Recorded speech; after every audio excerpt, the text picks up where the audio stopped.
عاشورے کا روزہ صرف 9 کا ہے، اختلاف ضرور ہے اس مسئلے میں، لیکن راجح بات یہ ہے کہ وہ صرف 9 کا ہے، نہ 8 9 کا ہے، نہ 9 10 کا ہے، نہ 10 11 کا ہے۔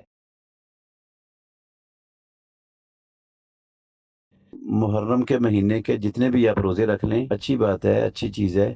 رسول اللہ صلی اللہ علیہ وسلم نے فرمایا افضل الصیام بعد رمضان شہر اللہ المحرم، رمضان المبارک کے بعد سب سے افضل روزے اللہ کے مہینے محرم کے روزے ہیں۔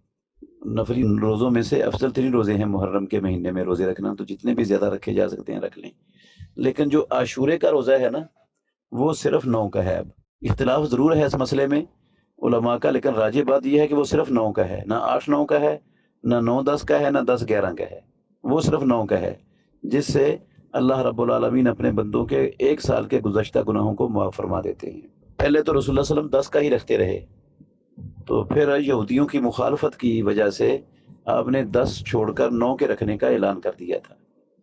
تو اللہ کے نبی اگلے سال پھر زندہ نہیں رہے، اس لیے 9 کا نہیں رکھ سکے۔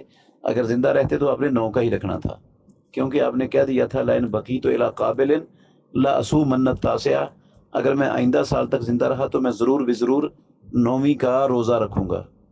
آپ نے ایسا کوئی لفظ نہیں بولا جس کا معنی بی ہو کہ 9ویں کا بی رکھوں گا، صرف یہ کہا لا اصومن التاسع، سمن التاسع، ہم 9 کا روزہ رکھیں گے۔